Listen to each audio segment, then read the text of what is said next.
going to bring it down a little bit now. I feel like a DJ. I'm bringing it up, bringing it down. No, we're gonna keep it pretty up. But I see some of you got a chance to quiz Alex a bit. Off stage, we're gonna ask some more questions. But first, Alex, you haven't had a chance to speak too much this round, so I want to give you a chance to show some slides. And I'm going to tee this up by saying that as much as many folks enjoyed your fireside presentation, some that I've been talking to also have a lot of questions about your assertion that this, that this data that you all were working with was really not that predictive, or that it was not as predictive. So walk us through your models of that. So before I start on this, I wanted to make just one quick aside, because Carl brought up a really important point. So this has been like a very eye-opening personal experience for me and sort of that journey. The thing that actually made me the most upset, though, was that the claim that is on the Wikipedia page, and Carl brought up, that this data was academic, collected for academic purposes, and then repurposed it for Cambridge Analytica. Because that was something that we really, really tried to avoid, because that's a really big ethical violation.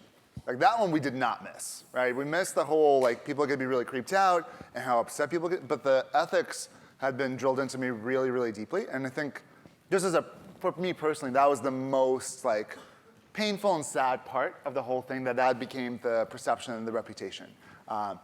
Well, that being said, let's do some slides. So, there's not a lot of personality psychologists or social psychologists in the room. Well, not a lot. It's me and Gene. So, but personality predictions are really confusing for basically two reasons. One, it did not work. One, yes.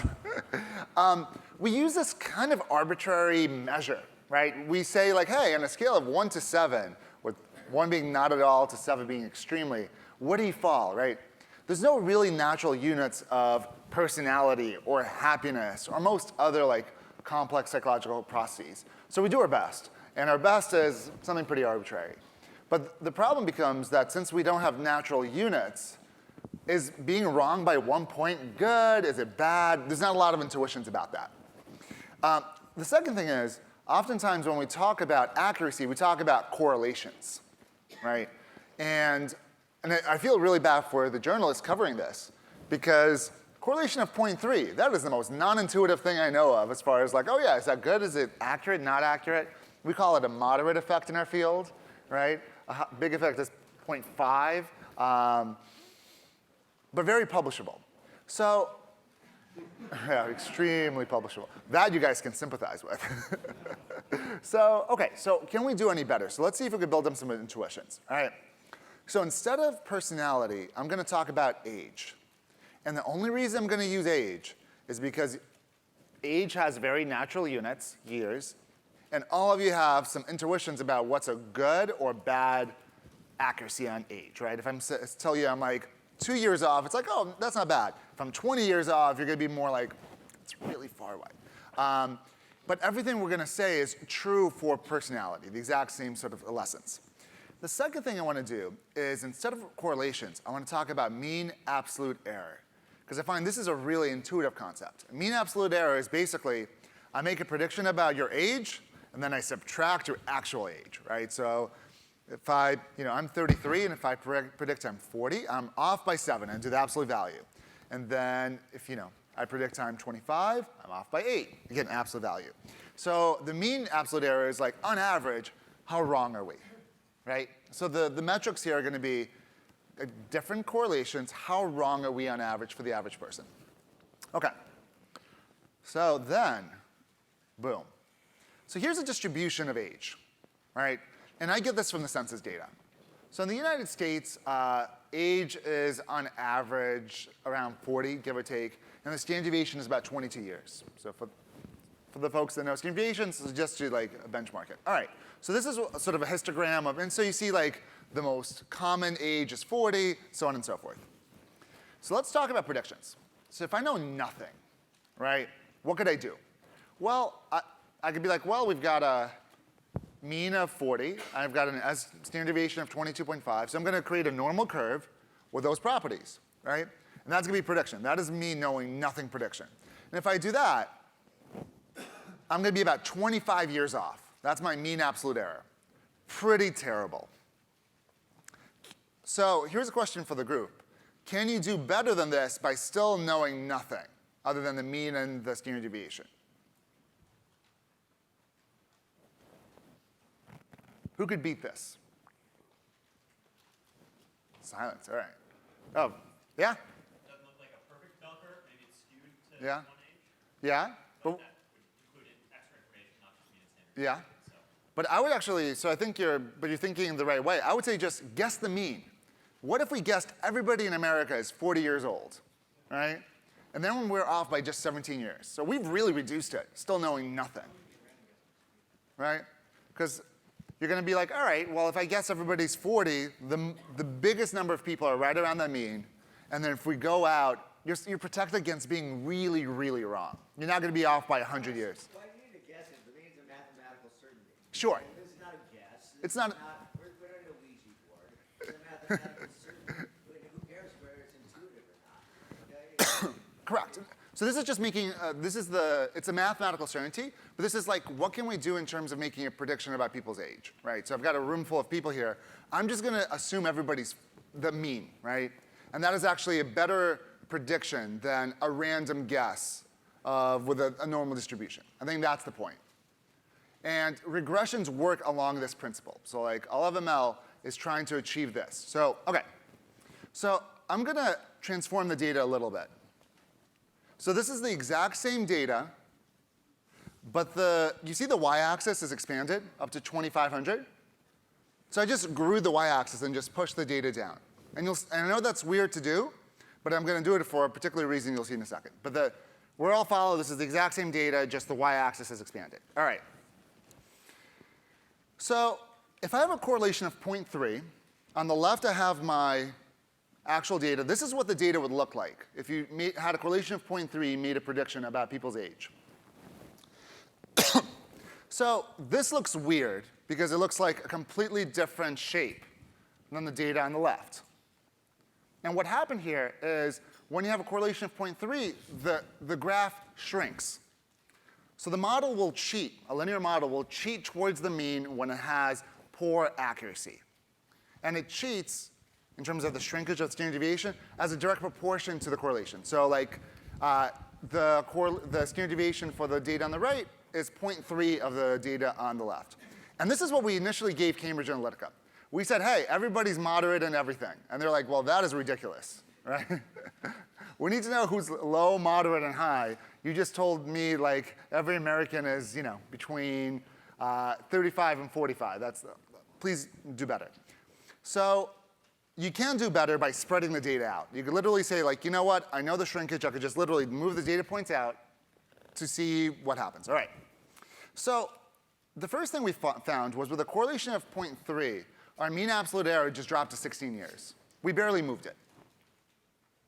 So you're still off by a lot. But the crazy thing that I never appreciated until I did this was if you spread the scores out to make a realistic distribution, you violate the whole principles of the linear model. And then our mean absolute error became 20 years. So this was alarming because now we're doing worse in terms of, on average, how wrong am I, than assuming, as Tom pointed out, a mathematical certainty, which is just the average.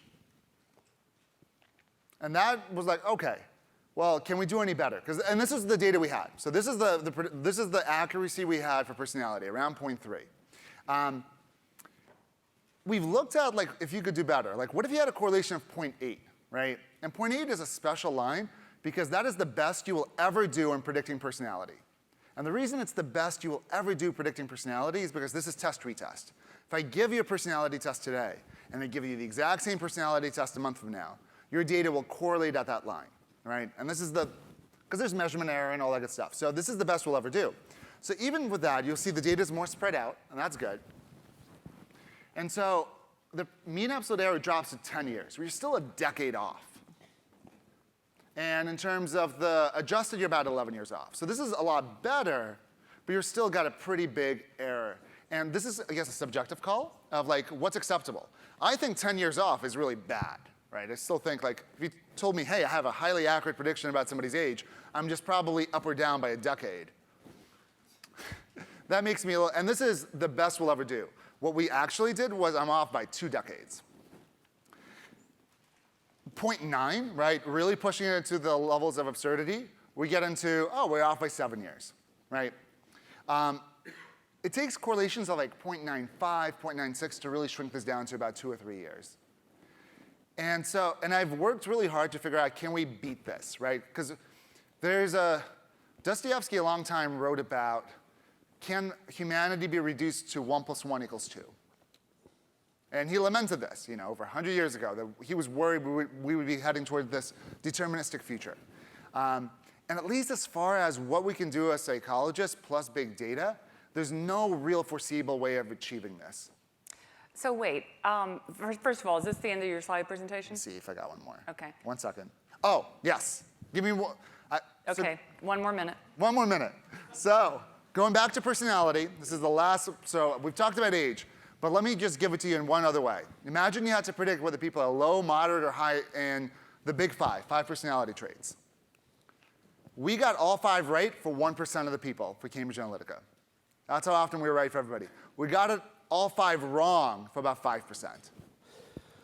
We could be just knowing nothing other than the social desirability personality, which is like, hey, I'm good at everything good and low at everything bad. I would get 3% right. That's the most common one. So that was the data. Okay, what do you make of that? Crap. This is exactly why Cambridge Analytica went out of business. But what does this have to do with determining whether somebody is likely to be for or against your candidate? Personality is not dependable. This was done in the 1970s by market opinion research in Michigan, where they came up with these cutesy names based on personalities, and they dropped it when they found out it had no relationship to outcomes. So congratulations on selling Cambridge Analytica on neuroticism, neuro-openness, consciousness, extravision, agreeableness, but they were idiots to buy it from you, and they're idiots to have tried to sell it to a political campaign. Gene, it's why, go ahead. Real quick, Ted Cruz used them one time, South Carolina, and said, this is completely useless. And the Trump campaign never used them, but contemplated using them until they dug in and found out that it was based on this.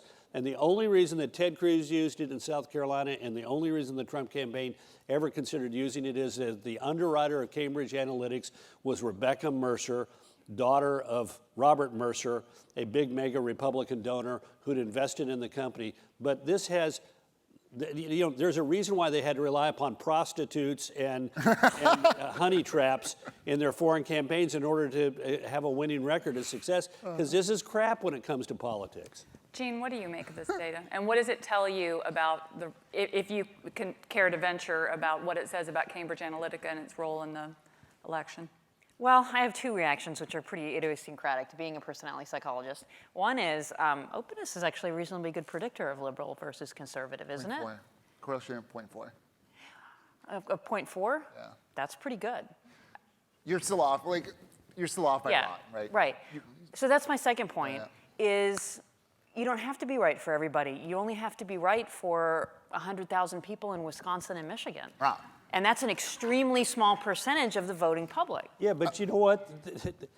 There are better ways to identify those people. And you can't do it. And you can't do it by personality. You got to do it by looking at what are the opinions of people on issues that seem to move one way or the other. That is more important. Yeah, the micro-targeting that makes sense. Draws you to the right group of people. Yeah, and so, Gene, to your point in terms of but hey, even though the effect is really small, we needed only to get 200,000 people between Michigan, Pennsylvania, and Wisconsin, right?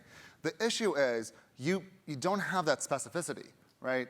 The best experiment ever done in terms of trying to understand politics, social media, was done in, I think, the 2010 Senate race. 61 million people, without knowing it, participated in an experiment. And it was published in Nature. And it was trying to see, can we get more voter turnout? And what they found was, yes, if you tell people your friend voted, you had a really, really small impact. It moved the needle but a little bit. And in terms of the 61 million people, it's a couple 100,000, right? but you just don't control where it is, right? So that 200,000 is going to be spread across all of America, and getting the 10,000 people in California doesn't help you. You need a much more precise estimate for Pennsylvania, Wisconsin, and Michigan to identify those specific people that you need to beat. Okay. And that's the problem. Well, I think the other thing is too, and this is a more lengthy discussion, but how big does an effect size need to be to matter? So the polio vaccine, when they did the original trials, in terms of who got the vaccine, who didn't, and then who got polio and who didn't, do you know what that correlation is? Tiny. Extremely tiny, like 0.01. Yet, would we say that that's not important or that the polio vaccine isn't effective? Sure. We wouldn't. So there's a lot of context effects. It's also how you analyze the data. Totally. It's very, it's not a simple story. And when you're saying, 0.3, that's moderate, well, that's an arbitrary line in the sand. The guy who 100%. came up with that, Cohen, even said, look, this is an arbitrary line in the sand. Totally. So there's a lot of context and lots of other considerations. 100%. Yeah.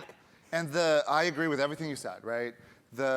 Something like polio, right? That correlation in particular, the issue is base rates, right? And that's what drives. That's part of it, but that's not the whole story.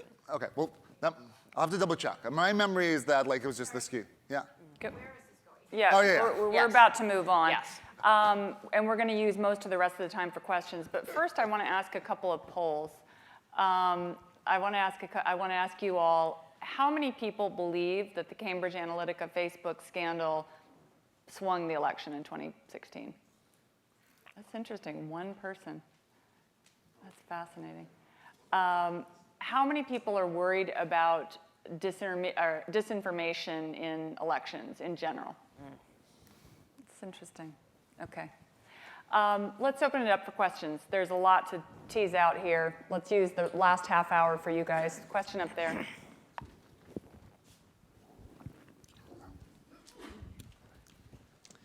Troy Sandberg, UCSD Bioengineering 2018. It seems like a critical flaw in that sort of predictive modeling of personalities is the assumption that it doesn't correlate with age, when the older people would be baby boomers, and 20-year-olds are more millennials and Gen X, and I think Gene's work showed the environment you grow up in is going to change your predilections for personality types, and so lumping everyone together seems like you're not going to get good predictive power, but if you can micro-target people in certain regions or people of certain ages, that's when you really get the ability to maybe sway a certain percentage of the population that's just enough to, affect an election.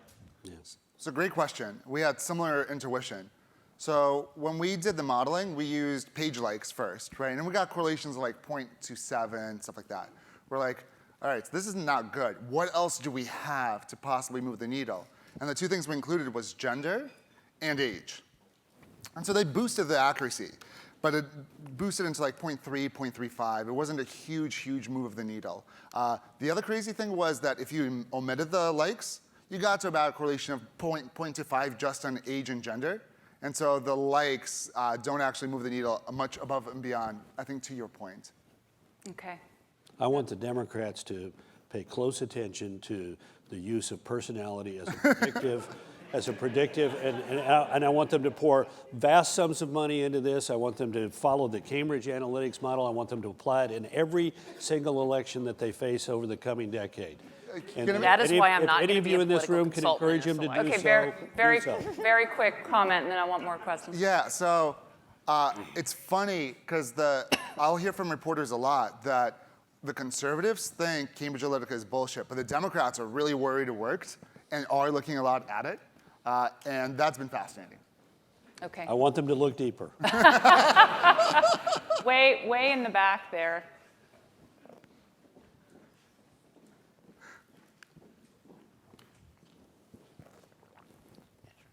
Hi, thanks so much. Noah from Princeton, class of 2020. This is a question I think for all of you. Gene, in your book, I like that you were very careful not to be moralistic or make too many normative claims about the changes in the younger generation. But I know that even when we have these conversations, it's quite easy for people of different ages to talk past each other, especially when talking about things like technology, which are experienced very differently by younger and older people. I was wondering if you could make some comments about either examples where you've seen conversations go awry or efforts go awry because of this difficulty talking between generations, or ways that you think we could move forward with that more effectively? Such a good question. I think, well, too often what happens is a misinterpretation of the message, or people through fear or defensiveness or whatever, you hear something that's not even said occasionally. So, sometimes give talks at high schools, and I give that message of, look, it's limited use, just cut back and think about the things you should do instead, like sleep and exercise and, seeing friends. And occasionally I've heard from parents later, oh, my kid came home and said, we need to take all of our phones away. I'm like, whoa, that is not what I said, and that is not the message. And a lot of times the parents have heard the same talk in the evening that their kids heard in the morning or the afternoon. I think there's a tendency to assume the extremes of, okay, let's just get rid of all technology. And that's clearly not the solution. It is more complex than that. So it's just making sure that we're hearing each other, and that it's not going to be the assumption going in of, like, okay, this person is of another generation and what they're doing is criticizing me, or that we need to decide whose fault it is or who we should blame. I think that kind of language around generational differences is extremely counterproductive. These are big cultural changes. We're all experiencing them. We experience them somewhat differently depending on our generation. But if we can look at it as we're all in this together in this world, and let's work on these problems together, that's just a much more constructive approach. Orange shirt or red shirt there. Hi, this is Alankar from CMU, 2018 batch. My question again is for all of you. I was curious, this is more of a clarifying question, if we have any consensus regarding whether social media can be used for persuasion or not among the people present here. And if so, when exactly is it bad? Great question. Do you want to take that first, Jean, and then if others want to chime in? So obviously it can be used for lots of great things. So for people to set up times to meet in person. It's been wonderful for political activism in various venues. It is that limited use that has those benefits of staying in touch and so on. So when it gets more negative, certainly when you're spending 5 or 6 hours a day on it, as you saw, but that's only the tip of the iceberg. It's also a lot of these other issues around social comparison and body image and so on.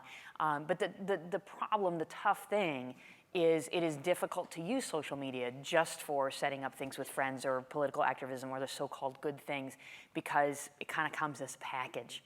And it is designed to keep you on it. So that is the challenge I think we have going forward, is trying to keep the good without the bad is going to be very, very challenging. Other ones want to chime in? Yeah. So by persuasion, do you mean changing somebody's mind about politics, where like I'm a Liz Warren supporter but flipping me to Donald Trump, like to that level, or to just get me, how specific are we going?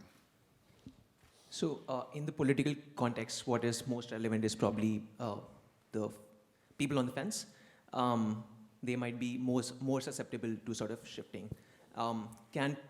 Persuasion can be most influential for those people. So I'm wondering whether social media can be used for that kind of political persuasion. I mean, I think it could be used to roughly the same effectiveness that maybe you could use other traditional methods of trying to persuade people and talk to. But I think it's a lot weaker than face-to-face. I think if you want to persuade people, identify them and then go talk to them. Have that really strong ground game. That'd be my view. I'd be interested in Carl. Carl's. Yeah, I agree with Alex. I do think social media, its most powerful and positive impacts are on organizing campaigns and raising money. Think about it. Bernie Sanders raised $230 million in the 2016 presidential campaign without ever attending a single fundraising event.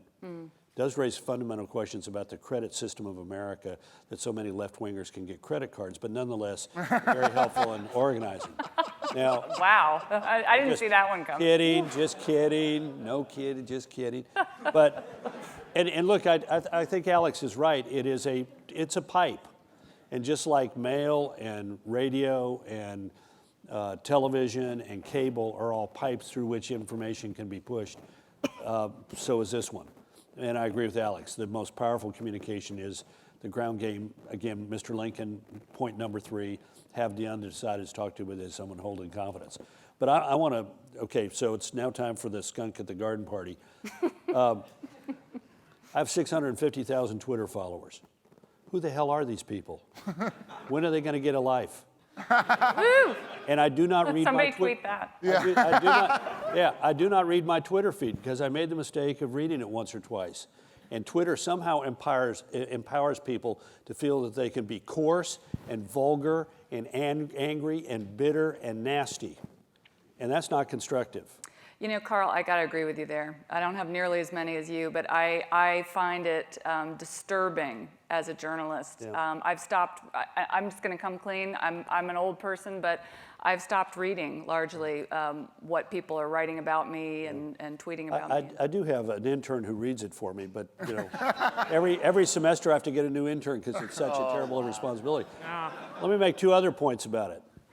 I'm really worried about the ability of social media to quickly and widely disseminate sensationalized, inaccurate, and misleading information. Now, we started to see it with the internet and email, but it's been accelerated times, Mach 10 with social media. I got this like 94-year-old friend. She was one of the founders of the modern Republican Party in Texas.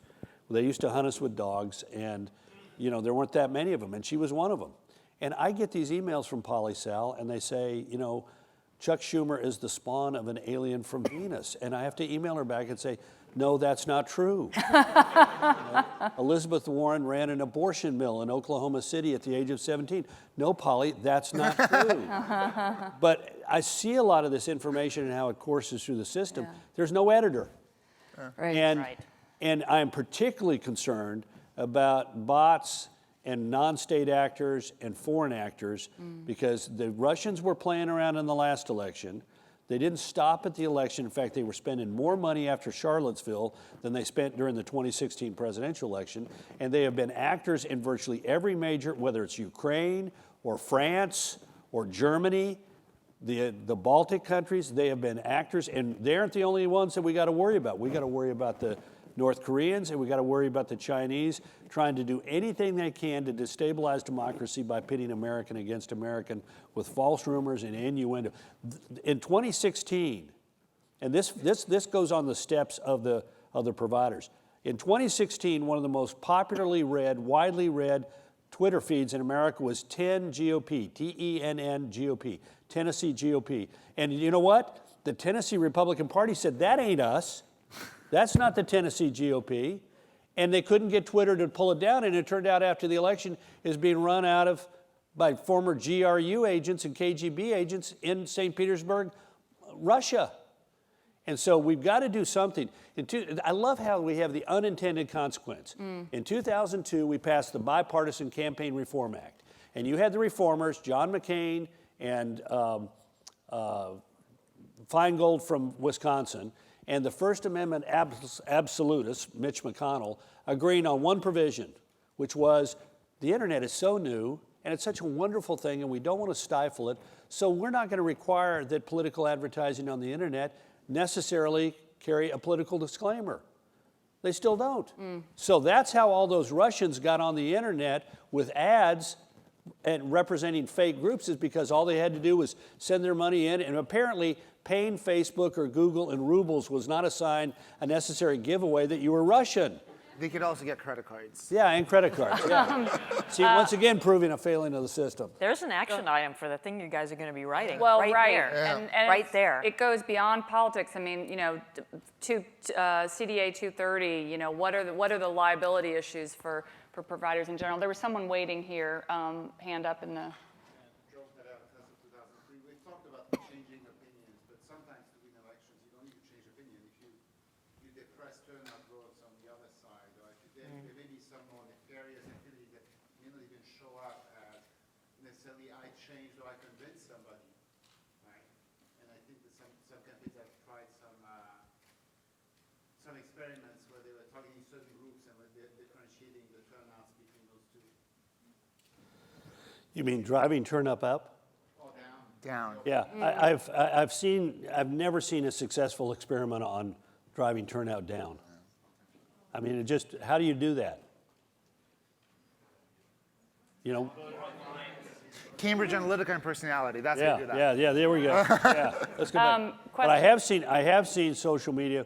There is a reason why we went from 51% turnout in 2004 to 60 some odd percent in 2016, and we've been in a secular rise since 1996. Every presidential election thereafter has seen an increase in turnout, and I think it's being driven generally by the enthusiasm of factions inside American politics to actually get out and vote because they think it's important.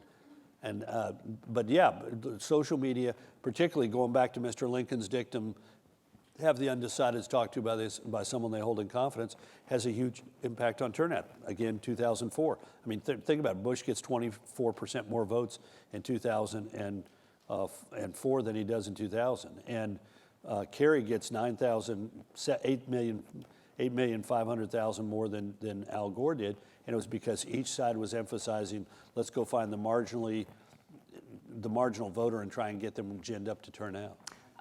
Question up here. Or comment? Bridget, 2003. Kellogg, no, I'm done with my comments. I'd like to see a personality change in the White House. And to that, we all raised our hands when you asked about the disinformation. And so the question is what's going to motivate those who are already in power? It only serves them to keep that disinformation maintained as they're staying in office. So how do we give the incentive, or how is that going to be motivated to have the laws or something to be changed with the current state? Yeah, you can't change laws because it's First Amendment, and if Donald Trump wants to get up and say, I had the biggest crowd at my inaugural in history, there's nothing that can stop him from doing it. And when Joe Biden stands up and says, I see nothing wrong with Hunter Biden being on the board of Burisma, he's entitled to say that. So ultimately, this has to be the good judgment of the American people of saying, I'm either willing to tolerate that or not tolerate that. That's not the same as what you were just saying with Russia sending out a political campaign, having disinformation and not having disinformation. Yeah, look, we can hold those. We can hold the actor. We can hold Trump, Biden, Elizabeth Warren. I'm a descendant of American Indians. We can hold them all responsible for what they say with our ballot. What I worry about is people that we don't know who they are, acting on behalf of some goal that we may not know about or fully understand, or really have no real goal except to just stir it up. Remember, after Charlottesville, we have the Russians sending ads in favor of Black Lives Matter and opposing Black Lives Matter, and the whole purpose of doing that was to get people ginned up against each other. I wish that we could have everybody that spoke today back to answer this question, but what are the solutions? I mean, do you all have, in the wide variety of issues that we've been discussing just in the last 45 minutes, regulatory solutions, frameworks? I mean, what even vectorally, because I feel like it's too hard, there is no silver bullet, but what is the right framework? Jean, do you want to take a stab at it? So as the one person up who's not, involved at all in politics and policy. That's okay. That might be a good thing. So somehow enforce the existing law, but you can't have the social media account until you're 13. Grassroots movements, which are already happening among parents, to spread the word about, hey, you don't have to give your kid a smartphone at the age of 10. Maybe we can all try to wait until 13 or 14, and then my kid won't have to be the only one who doesn't have one. Or same thing with, being on social media. And then, concrete policy, no phones during the school day, bell to bell. Because then at least there's that period of the day where it's not a distraction in class. And then kids talk to each other during lunch and have face-to-face social interaction, which is good for social skills as well as mental health. So what about on the political? Do either of you have thoughts on solutions? So you're going to have to regulate the tech companies because they're not going to fix it because they have a fiduciary duty to their investors to make money. And the current model works, and to do any change would put that at risk. So it has to come from government. There's no other way. I think they're even open to it, right? Utility model? What's the model? I'm against it taking away the 230 right. Did everybody understand the 230? Okay. Oh, okay. 230 says that Facebook and Google are not liable for what others create in the form of content. So Google is not responsible for the content of an ad that they accept, and Facebook is not responsible for a posting they accept. And I just think, in essence, if you were to say to them, you're now liable for anything that's said on there, that just utterly destroys them as a search engine and as a social media face. But I do think that if there's something that is connected with public policy or a political campaign, there ought to be registration required, and there ought to be a requirement that these service providers make a good faith effort to determine who actually is behind this. So if it is political campaign, you have to be registered with the Federal Election Commission, and there has to be some way that they can confirm that it's actually that entity that's doing it. And if it's public policy oriented, you again have to be, as you're not required to disclose your donors, but you have to be registered with the IRS. Although anybody who's doing social welfare advertising on behalf of a policy goal has to be registered already with the IRS as a 501c4. So if you're a 527 or a 501c4, there has to be some way for those firms to do it. Now, I got one other answer. The United States government ought to take a vigorous effort to punish any foreign actor who attempts to participate in the American elections by unleashing cyber attacks on them in a way to deter them from doing this again. And we ought to do it in concert with our allies. We ought to be judicious about it, but they need to know, you know, I've met Putin. He's a thug, little tiny guy, you know, sort of like Tony Soprano with no charm. And you know, literally, I mean, we ought to basically, and we don't need to talk about it. We just need to make it happen and then signal to them, if you want to keep doing this shit, you're going to get something back. Okay. Can I make one point on misinformation? Quickly, yeah. So the thing we haven't talked at all about is that, like, Trump was able to monopolize the media in terms of That's a great point, yeah. every time he opens his mouth, the media will report it because Right. that's how you get clicks and Yeah. viewership. And there's never been anybody better for the press as a business. I did mention that earlier, yes, that's true. The Trump bump, we call it. Yeah, and so, like, in terms of misinformation, like, that's being broadcast nonstop, Right. and that's a really hard problem to solve. That's a great point here. And then I'll come in the back. By the way, I'm going to be very curious to see how quickly, if Trump is not in office, cable news is disintermediated. Yeah. Hi, Mark Chuljian, UC Berkeley, Siebel class of 2019. So I am from Berkeley, so I didn't expect to be thanking Karl Rove for bringing up misinformation. But Tom, where's There's Tom? always This is a success. there's always a chance Yes, for you you're to a grow. success. Understanding. so what Find I common ground between Yeah. So what I Austin, wanted- Texas, and Berkeley. maybe a little common ground. Good luck with that, Carl. Yeah, So what I wanted to do is I'm not holding my breath. trying know, to good. try to tie these two conversations together about political misinformation and about children engaging with social media, because you know Twitter and YouTube in particular have a really big radicalization problem, and this is where we lose the common ground. It's kind of mostly concentrated, in my view, on the hard right. There's like a lot of neo-Nazis, like actual neo-Nazis, not calling like Trump a neo-Nazi, actual neo-Nazis on YouTube who are making videos that are radicalizing a lot of young men. And we saw that with the 2 mass shootings last month, where they posted their manifestos online, and in those manifestos referred to specific YouTube personalities whose ideas they found appealing. So I just wanted to ask if any of you had any thoughts on that problem and how to address it, because you know, relying on good judgment for voting adults is one thing, but relying on good judgment for Shut them down. Is there some requirement that they, if we treat them like a utility, then they gotta allow anybody to come there. But if they violate their terms of service by, you know, advocating white supremacy, shut them down.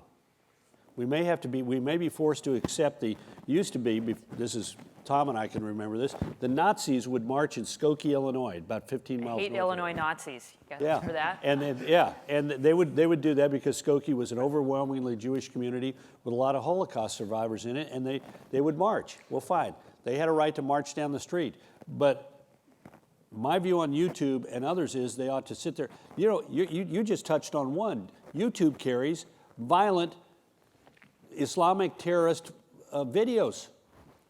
It's a channel for them as well. And what they ought to do, in my opinion, is say, okay, we're going to shut it down, and then let somebody sue them. I know that the ISIS is not going to sue them in the U.S. courts, but let the Nazis try and sue them, and let them say it violates our terms of service, and the American people would applaud them for doing so. But Carl, how do you square that with leaving CDA 230 in place and allowing? I mean, there's just a fundamental problem. I get it, but if you put if you leave 230, if you take 230 away, then you place the responsibility on them to edit and approve everything in advance. And look, part of the problem is that'd be easy when we got the video from the Aryan White Brotherhood in northern Idaho.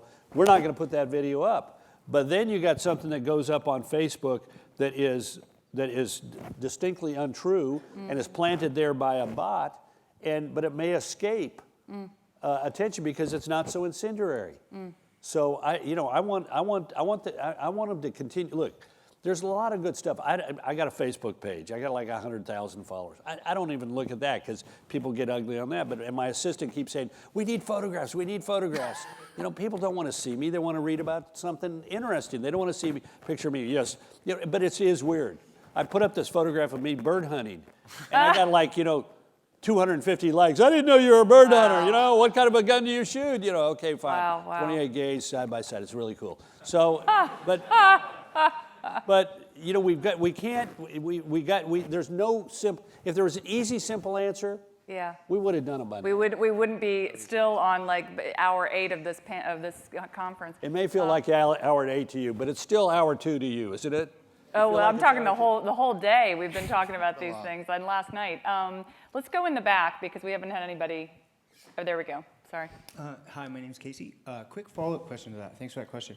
You talked a lot about YouTube operating as a utility, and obviously things that are like violent or discriminatory should be removed from utilities like that. But a question about political bias in platforms like YouTube, because they're allowed to be a utility, they don't have to they're not editorial, I guess. But there's been problems, I guess, with you might be familiar with Dennis Prager's channel. Yeah. Has been deemed they have videos about the 10 Commandments and the good that the United States does abroad. Right. And it's been designated as hate speech. A hate speech, yeah, and it can't be shown in libraries or places that have a net nanny. Yeah. So it seems like a lot of these companies kind of have the best of both worlds, where they're allowed to operate as a utility, but it's not clear that there isn't bias in how they're. Well, there is bias. So how do you address that? Yeah, look, we're talking Silicon Valley. So there's a center-left bias. I mean, the number of Republicans in Silicon Valley is minuscule and getting smaller every day. One of my former White House deputies, fantastic young man named Israel Hernandez, went out to Silicon Valley. He was the chief of staff for Texas Pacific Group, TPG. Young kid. This after, at the age of 30, running an $800 million federal agency inside the Commerce Department. Goes out and becomes the chief of staff at TPG, goes to work for Facebook, goes to work not very long there. Why? Because they found out he was a Republican who worked in the Bush administration, and they made life hell for him. So he and his partner now live in New York. And his partner runs a fantastic business out of Michigan, because these are two conservatives who said to themselves, we're gay, we live in San Francisco, we love the lifestyle, we love the area, and people hate us because we're both Republicans. So I get it. And Prager is an example of what they got to be more conscious about. There's no, they keep a white supremacist video on there, but they won't let Dennis Prager put up something about the Holocaust because it talks about violence. Prager's Jewish. He's excoriating Hitler's final solution, and yet he can't show the video. Now, he's going to end up suing them, and they're going to be forced to put him on there. But really, what idiot in the hierarchy of YouTube said, let's pick a fight with a well-respected center-right educationist? I mean, his whole purpose is Prager University. Let's have videos that people can look at, given by outstanding scholars and public intellectuals, to talk about major issues. So yeah, I couldn't agree more with you. Silicon Valley is going to lose the support of conservatives by not recognizing they have a responsibility to accept a broad definition of what it constitutes to be acceptable, and not just simply take people on the right and lump them in with people who are clearly objectionable. I, for example, would not suggest that a white supremacist is on the right. They're so far right, they've gone left. There's a reason why they call themselves National Socialists. And Well- yet they get tossed in with Prager. Okay, we have time for maybe one more quick question, then I want to ask the panel a final question before we start to wrap up. Over here. Carl Reinhardt, University of Illinois, Energy Sciences, 2016. I spent a career in the Army, served in Iraq. I've been a PhD student for 10 years, postdoc for 2.5 of that. So I have a little bit of life experience. I've seen some really hard things in life. I also understand that good governance by the body politic depends on an educated electorate. And I haven't heard anything said about the impact of social media on the depth of understanding of the body politic, of how government works and how international relations work, et cetera. I'm curious if you'd comment on that. Jean, do you want to take that? I'll say something really quickly about that. At the same time that we had the rise of the internet and social media and so on, there's been a really precipitous decline in the percentage of high school students who read books, magazines, or newspapers. So of course people get news online and so on, but they're not reading long-form text as much as previous generations of high school students did. And I think that cannot possibly be good for democracy. If what you're reading is text and Instagram posts and maybe short news stories and watching videos, as opposed to having the attention span and being able to develop critical thinking by being able to pay attention for long enough to read something that is a little more complex in terms of long-form text. And that scares me. In terms of the future of politics, if not the present of politics. Okay, we have only a few minutes left, so I'm going to ask the panel, everybody to take a couple of minutes and give us, in everything we've talked about today, this wide variety of topics, give us kind of one black swan thought, prediction that we haven't thrown out there yet. And if you have maybe a solution or a little moment of optimism too you want to share, I think that we could probably use that at the end of the day. Carl, do you want to start? Yeah, I am optimistic. We have come through major revolutions in how we communicate before, and we've come through major moments in our country's history where, frankly, politics was more broken than it is today. Some of us remember the 1960s and early 70s. We had the 1930s, we had the 1880s and 1890s, we had a decade and a half leading into the Civil War. We had American politics broken in 1824 to 1828 and thereafter. We had the election of 1800 ends in a tie in the Electoral College. And not between Thomas Jefferson and the incumbent the incumbent president of the United States, Adams, but instead it ends up in a tie between Jefferson and his running mate, Aaron Burr, who decides that he's going to try and sneak the presidency away from from Jefferson. And we don't know who the president is until 15 days before he's sworn in on March 3rd, because it takes 36 ballots of the U.S. House of Representatives before they finally break the deadlock. I mean, we've been messed up before. And yet, as a country, we've always found a way, at some point, the good common sense in the American people reasserts itself, and we sort of pick ourselves up and get going. Now, it may not happen next year. It may take a little bit longer than that, but this is a great and grand country that has always been able to overcome these things. And so I know we get down and we say, oh, we hate that guy and we hate that guy, and the politics, and I hate the other side. We do that periodically, but eventually some guy comes along, or gal comes along, and causes us to sort of have confidence in ourselves again. And I'm absolutely certain that's going to happen. Okay, Alex. Yeah, so I think we've talked a lot about social media and its damaging impacts, but I think like the reality is we've gone through a cultural shift towards this incredible tribalism in the last decade, where folks have become so polarized and just really live in different worlds. Like my mother-in-law, highly educated woman, registered for the first time in her life to vote in the last election for Donald Trump because she was convinced Hillary Clinton was killing babies personally. And I could not reason with her, right? No matter what I said. And And that gap, I mean, to the question of how do we educate the electorate, we have this incredible gap to overcome. And I think that's a real big social problem rather than like necessarily a technological problem. I'm with Carl that I think we need a unifier. And that's kind of what I've been looking for, somebody that comes together and bridges that gap rather than doubles down on reinforcing the us versus them. And that's what I'm waiting for. Yeah. Okay. Jean, last word to you. So what gives me optimism and hope is that when I talk to young people, I don't hear, oh yeah, technology is great, we love it that we spend 7 hours a day on it, woohoo, it's awesome. Instead, there's self-reflectiveness. And there is, yeah, we know this is probably not the best way to go, but we feel like it's mandatory, and we feel like we have to do it.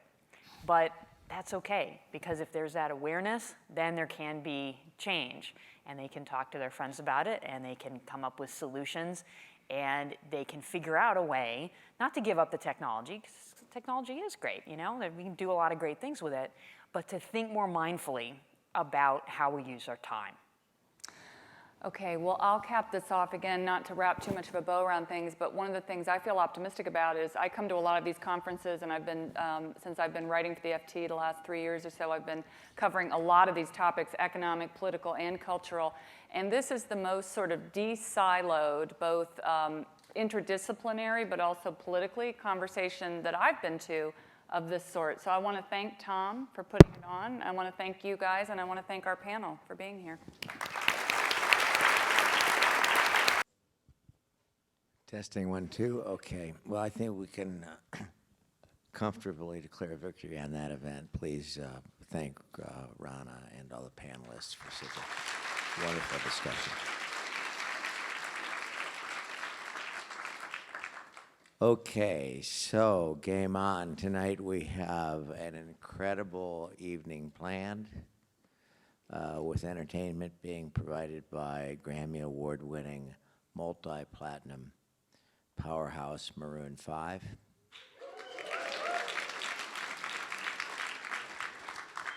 Attire is casual, and the shuttles will begin loading for dinner at 6:45 at the Hilton in where you are.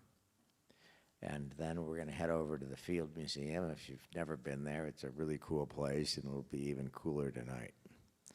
On Sunday morning, tomorrow morning, starting at 8:30 a.m., we're going to dive into a discussion about what we've heard, and I specifically want us to engage in teams and come up with, you know, amongst this group, I don't know, what do you think, maybe five solid recommendations that we could pass on to the Congress and to, you know, help inform that discussion.